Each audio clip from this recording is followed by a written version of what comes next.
Hi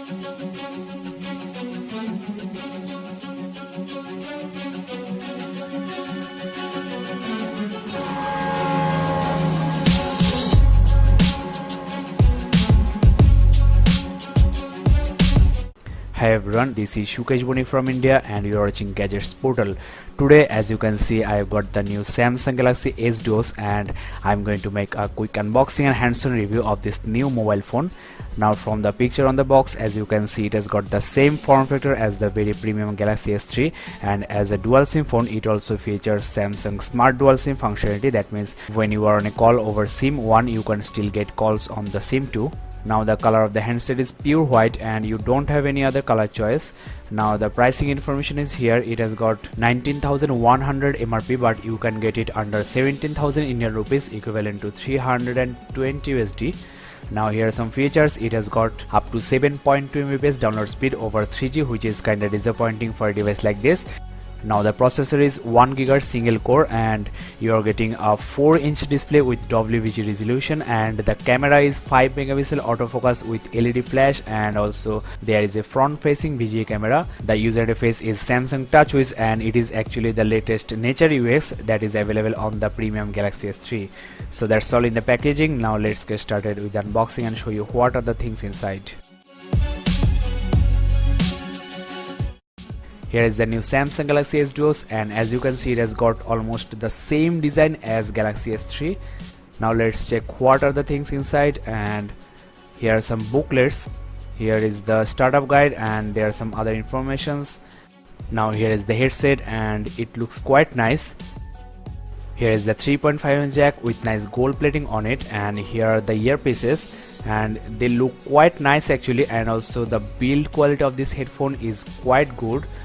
Now here is the inline microphone with some push button technology, and it is not exactly the same headset you got with the Samsung Galaxy S3.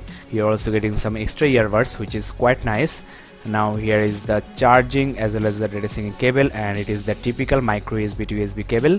Now here is the battery for your device. The battery is 1500 mAh, which is quite okay for a device like this. It has got dual SIM functionality and also a 4-inch display, so 1500 mAh may run the device for a whole day with normal uses. Now the last thing you are getting is the charging adapter. It is quite compact and it will not take that much space on your switchboard. So that's all in the unboxing. Now let's get started with the hands-on review. Well, here it is, and as you can see friends, the front look of this device is exactly the same as Galaxy S3, though the side and the back view is a little bit different. Now let's first install the battery. Here are the SIM card slots and look like they are hot swappable. I'll check that and tell you in the in-depth review.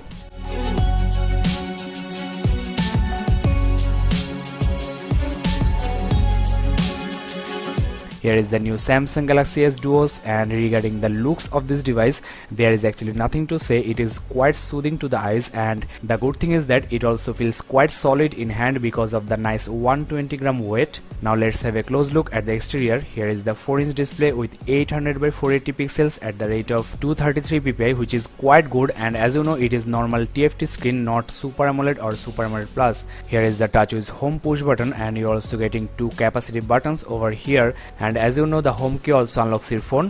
Now here is the back, and here is the option menu, though they are not visible at all. They are nicely hidden under the bezel, making this phone look very elegant. Now here is the ear speaker, and you're also getting some sensors over here, and there is a front facing camera which can take up to VGA quality videos, and you should not forget that this is a dual SIM phone as well. Now here on the back you're getting a 5 megapixel autofocus camera with VGA recording, and there is a nice LED flash over here, and here is the loudspeaker as you can see. Now the back panel of this S DUOS feels quite premium. It doesn't feel that much cheap plasticky like other Galaxy phones. Here on the right you are getting the power as well as the lock unlock key, and here is the micro SD card slot which is hot swappable. Here is the tiny microphone hole, and here is the charging as well as the data syncing port. Here on the left you are getting the volume rocker along with a hole for attaching lanyard or charm, and here on the top you are getting the 3.5mm headset jack. So the overall design of this phone is quite good. The location of the power as well as the volume rocker is quite nice. It is just perfect for a medium sized hand, and the dimension of this phone is also quite good. And I always feel that large screen mobile phones are good for browsing, watching movies and also playing games, but may not be suitable for using it with one hand. So if you are a heavy user of phone, that is if you use your phone while walking, while you are in a crowded train, then this kind of 4-inch display is just perfect for you. And don't forget that the new iPhone 5 has got the same screen size.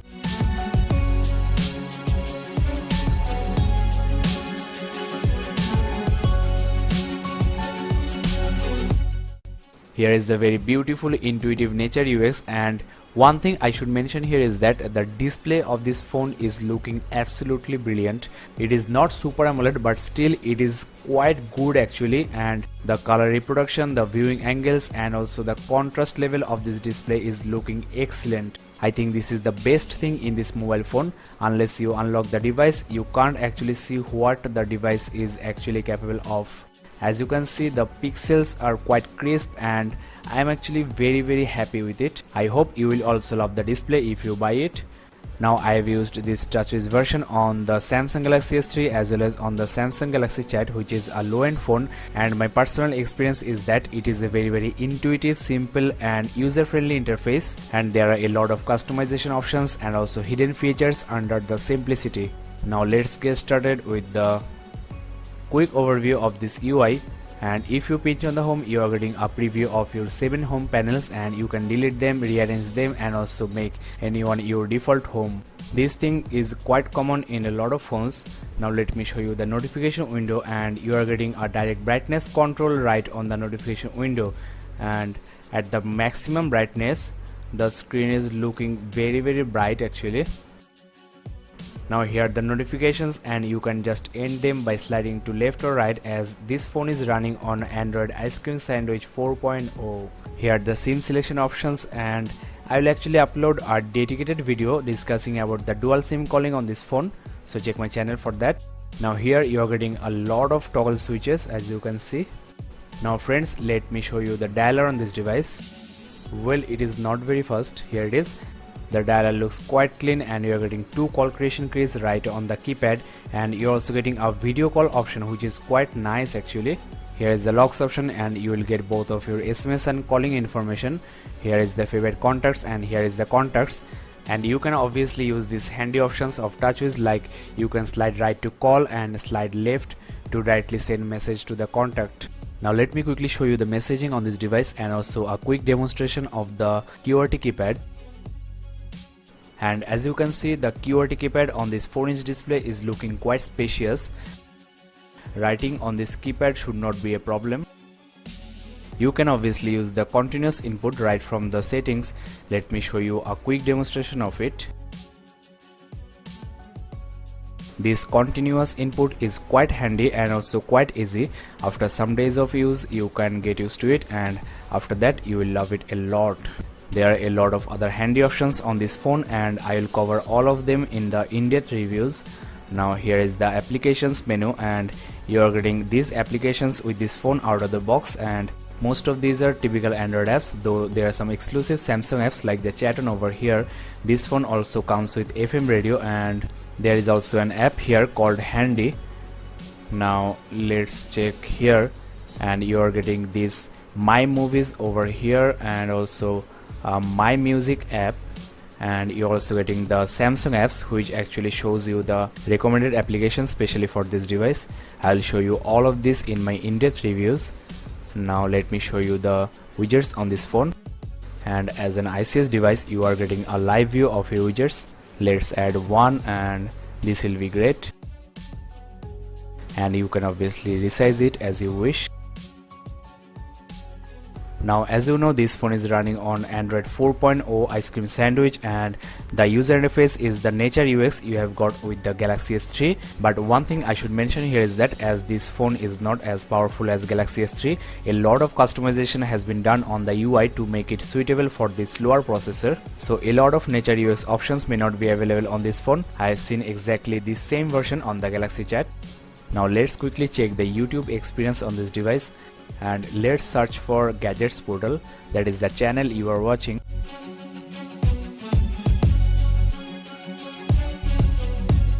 Now let's play a video to show you the video playback quality. Let me show you Xperia Miro, which has got almost the same specification as this phone with no dual SIM calling and also a smaller screen. Now one thing I should mention here is that I am using 3G data connectivity, and this phone is capable up to 7.2 Mbps download speed, as you have seen in the unboxing part. So I am actually quite concerned about the 3G experience on this device.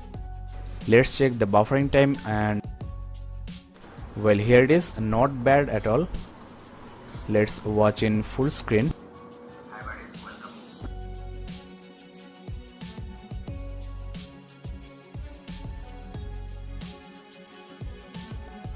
Well, it is taking some time, but initial buffering always take more time. Let's check the seek time.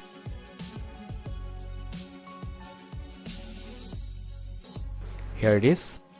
And overall the 3G experience on this device is quite moderate, but the video quality seems quite good because of the very brilliant display. Now as an ICS device, if you press and hold on the home, you are getting your recent running applications, and you can just end them by sliding to left or right, and you are also getting task manager and also remove all option. Now let's quickly check the storage on this device before installing any application, and I will also show you the Android version on this device. Now let's first check the internal storage. And here it is, it has got 1.78 GB of total space, and you are getting 1.69 GB free, and this is kinda low for a device like this. Now let's quickly check the user available RAM, and as you have seen, I have cleared the running applications. Here is the device memory as I have shown already. Now here is the RAM information. Here it is, and you are getting this nice 278 MB free and 367 MB used. And don't forget that the settings app is actually eating up some 25 MB, so total of you are getting around 650 MB of RAM, which is excellent for a device like this. Now here is the Android version, and you are getting 4.0.4 ice cream sandwich, and the kernel is 3.0.8. Now regarding the processor on this device, as I mentioned before, it has got Qualcomm Snapdragon 1 GHz single core Cortex A5 processor, and the GPU is Adreno 200. Now let's have a quick look on the lock screen on this device, which is quite interesting. Here is the location for your notifications, and here is a quick launch apps tray. You can launch any of them just by sliding them on the screen. Now you can also access the notification window right from your lock screen, and if you just slide the notification on the screen, you can directly go to the specific notification. So overall the user interface of this device is quite good. Now regarding the hardware of this device, it has got a very good build quality and also looks quite elegant and very premium actually. But as you know, the processing power is not as fast as premium handsets, so this phone may not be suitable for those people who are looking for a very super fast phone. This phone is for those people who are looking for a very beautiful looking device and also a very intuitive user interface. And obviously you should not forget about the 5 megapixel camera and the brilliant display, and it is a dual SIM phone as well. Actually all the mobile phone brands are coming up with a phone with this processor, and because of this low end processor, the price tag of these phones are also quite low. Just wait for a few days, I will upload a full review on this mobile phone and also do some benchmarks and also some hardware test and share with you my final verdict. So don't forget to subscribe to Gadgets Portal. This is the best way to get connected and updated. You can also visit my Facebook page, facebook.com/gadgetsportal, for the camera samples and also for more helps. You can also like this video, comment here and also share this video with your friends. So that's all for now. See you in the next video. Bye bye.